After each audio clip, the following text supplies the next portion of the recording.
โลกความดันและเบาหวานโลกสะกดโลกเก่าทุกคนเจ้าอย่าได้มีสาธุเด้อปู่ย่าเอ๋ยวันที่2มื้อตื่นนี้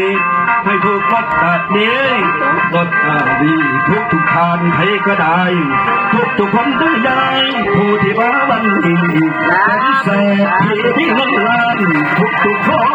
ที่เพียรไปหอยแมวสาธุไหวเมียท่ามตะวันไหวผู้เจ้าเขาเรียบร้อยให้รวยลำสู่คนน้องทาง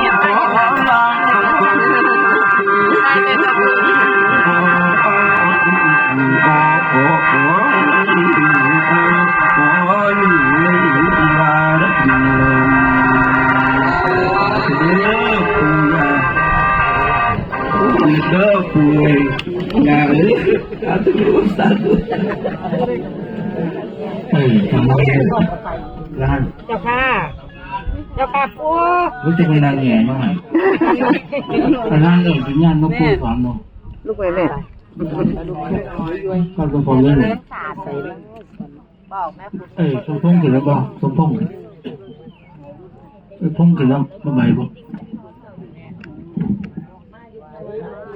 ร้านเจ้าค่ะพึ่งข่าวยังบ่ลุก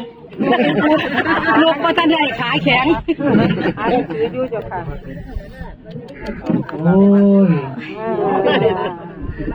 ไม่ใส่มาคนใหญ่จะน่ารู้นี่น่าสมพงษ์เอิญบอกซีซอมาให้ปุ้ยได้หลักกี่คนซีซอนะ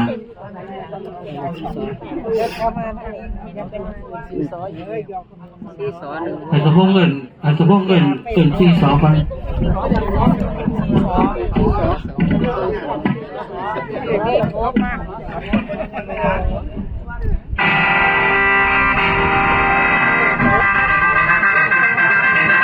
จริงๆแล้วมันบ่เป็นประยุกต์แต่มันต้องมา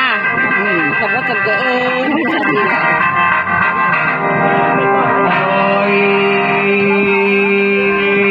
บุญหลวงปู่นี่ไหลล้นเป็นมงคลใสสว่างพี่น้องเอ้ยบ้านบ่เอียงเมืองบ่ห่าง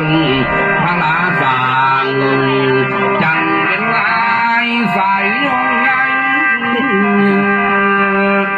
โอ้ย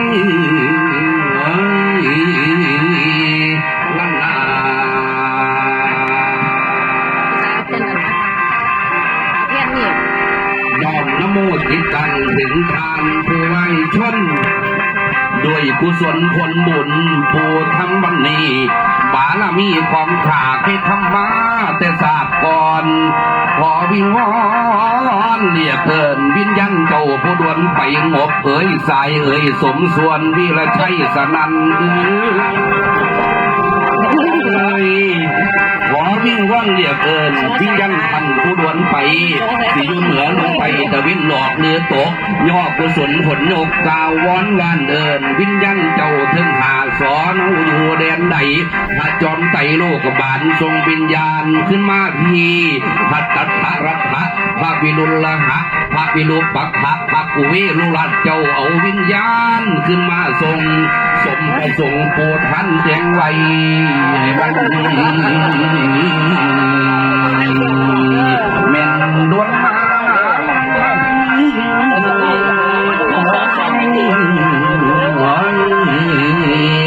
ลำนาหมกเอ๋ยสายเอ๋ยสมส่วนสนังวิเลชัยเอ๋ยบริขารหลวงปู่ได้จัดไว้ทั้งปัจจัยครบทุกอย่างเป็นเสบียงเดินทางพร้อมรับพรเสื้อผ้าหาให้เจ้าคู่สู่แนวดวงวิญญาณได้รับแล้วให้หายห่วงย่ำเดินทางเป็นพลังค่อยหนุนส่วนบุญสีน้ำเพิ่มสีน้ำเติมพลังให้ไปสวรรค์ได้โดยง่ายบุญกุศลทั้งหลายของบุญญาติพี่น้องสีน้ำป้องในทรงทางสิ่งศักดิ์สิทธิ์อยู่รอบทางถึงเจ้าที่พุ่งสถานทรงวิญญาณให้ ให้ไปถึงถิ่นแดนแม่นฟ้าสัพพันยูทั้งหาจตุโลทั้งสี่ผู้ขาเซินพ่อแม่ธรณีขอดส่วนบุญไม่อ้อมปอนถนอมให้ได้ใส่มือเศร้าผู้สิตักบาทจังหันสังฆทานถวายของอนุโมทนาด้วยเพื่ออำนวยบุญให้ไปดีว่ามีตันงบสายสมส่วนสนันวีละชัยว่าสาธุสาธุสาธุนี้ดวงวิญญาณเมื่อเจ้าได้รับทุกข์ขอให้พ้นจากทุกข์เมื่อเจ้ามีความสุขขอให้สุขเลิศล้นวิญญาณถึงสู่สวรรค์วิญญาณถึง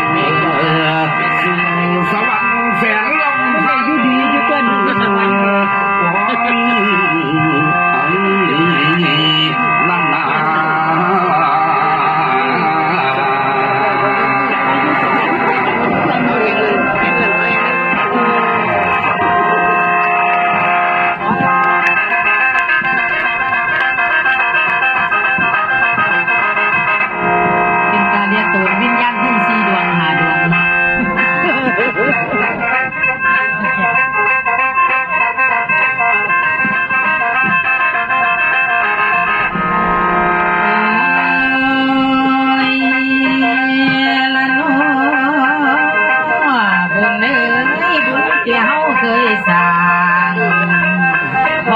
เป็นหนทางให้พี่น้องได้เที่ยวไต่ยามีบาปมาเล่นน้ำยามีกรรมมาเล่นตองให้บุญยอสู่สวรรค์วันเดนโอ้ยโอ้ยหนอ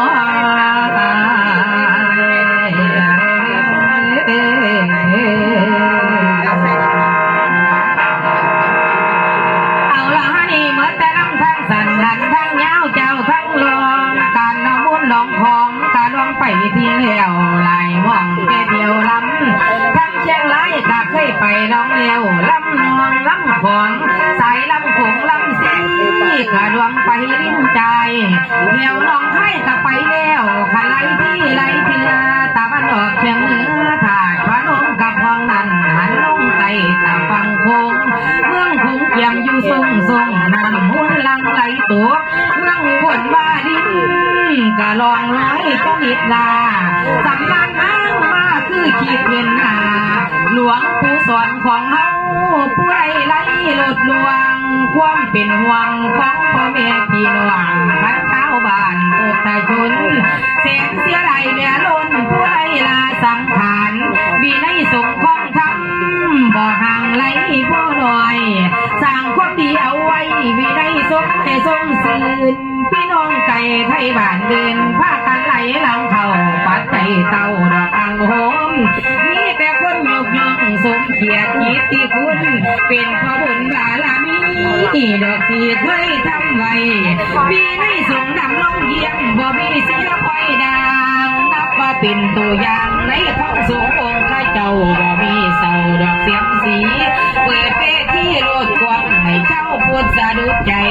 เหมือนอะไรน้ำลายหลวงปู่ให้ชวนแล้วพากันเซลกองมันฉลองของบุญล้นคนมาใส่พิธีการด้านยิ่งใหญ่มีปัจจัยโซดานไหลล้นอังปาลัมบ่มีแนวบวชซ้ำบ่มีแนวบอบซ้ำล้วนใหญ่กะสาพมไตกี่วอนกะงามไหลล้วนแต่ฟังมีค่าโมทนาจัดให้ไตกี่วอนหมอนผู้เสือพระจังหันกับพวงนั้นเตรียมมาให้ผู้สู่แนวหลวงปู่สอนเอ้ยวิญญาณแก้วของหลวงปู่อยู่ทางใดขันได้ยินสำลานขันเอวม้วนมีมนทาน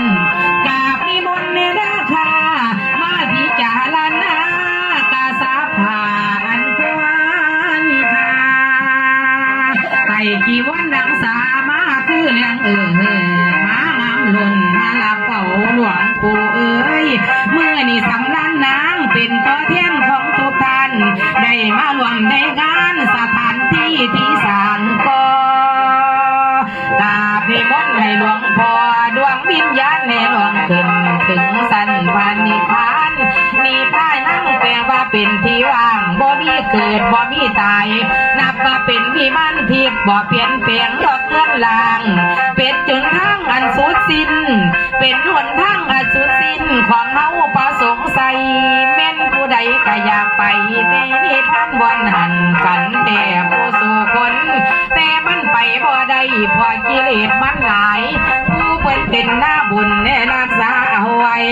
พอดับขันบันไม่แล้วถือกับแนวองค์หลวงปู่นี่ผ้านังปาละมังสุขขังเด่นความสุขขักแท้เกินนี่แม่นบ่มีหลวงปู่เอ้ยหลวงปู่สอนเอ้ยลูกหลานอยู่ทั้งนี้เป็นห่วงน้ำลายตั้งกะใบทั้งทานทรงบุญกุศลให้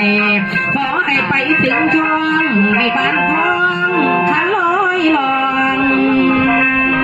สาธุเด้อขอให้ลอยขันลาลองขันถึงห่องผ่านนิพพานขันถึงห่องผ่านนิพพานเด้อหลวงปู่สอน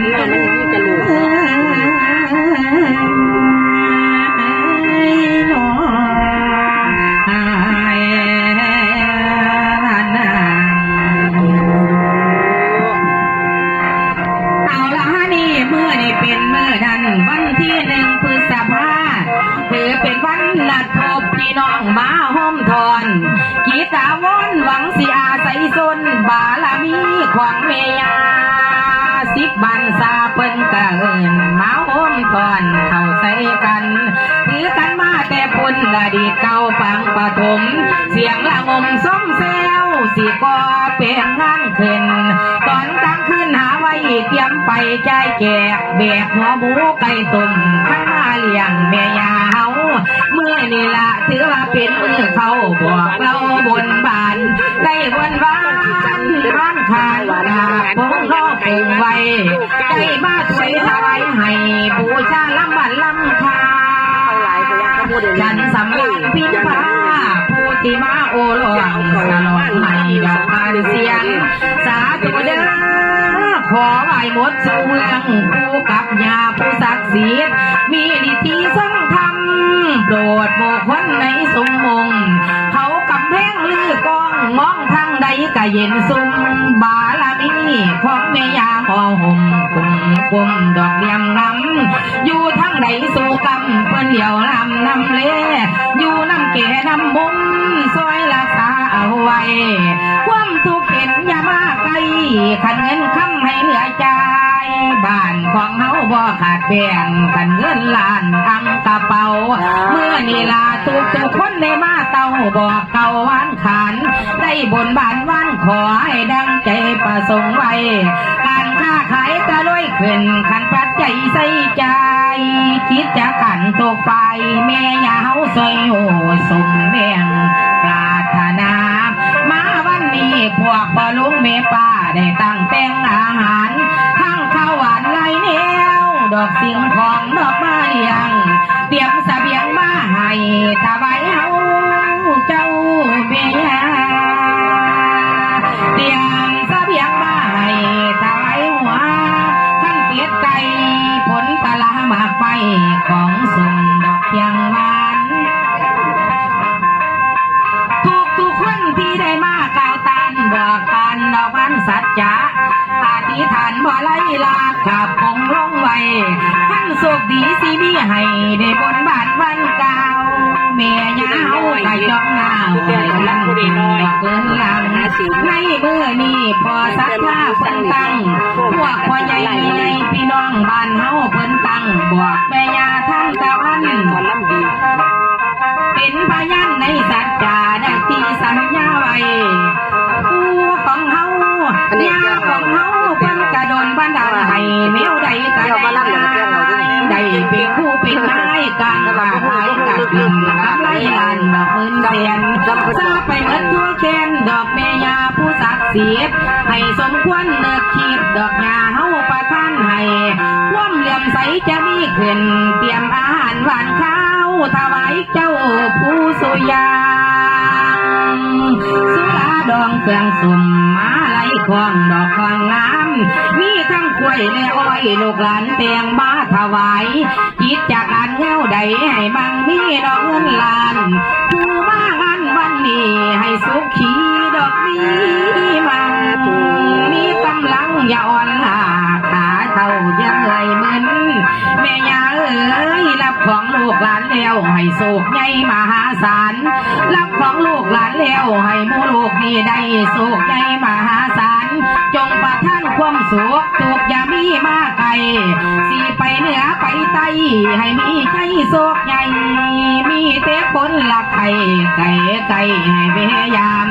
จังว่าเขาได้นำอย่าได้ขาดขึ้นบุกมีแต่คนย่อยกดอกซื้อเสียงดอกเพียงฟ้าอันโลกข้าอย่ามาไกลท่านวัดไอให้เห็นทางบุญจุงเป็นหมกังบังไว้ดอกโบไผ่สาธุเด้อขอให้ทุกคนมาเมื่อนี้ให้มีแต่ความสุขอย่ามีโลค่าทุกดอกทางไก่ดอกไก่เวียนให้เงินท่องเหลือใสขันบนทานดอกหนุนทรงสาธุเด้อมืออื่นนั้นให้ถือรับตาดีมีเงินล้านใส่กระเป๋าสุคนเด้อเสียงที่เป็นไปได้แล้วก็เป็นไปได้ขอให้เป็นไปได้เด้ออยากรวยสุคนเด้อ โอ้ยสาธุสาธุอันนี้มันควรยืนพอ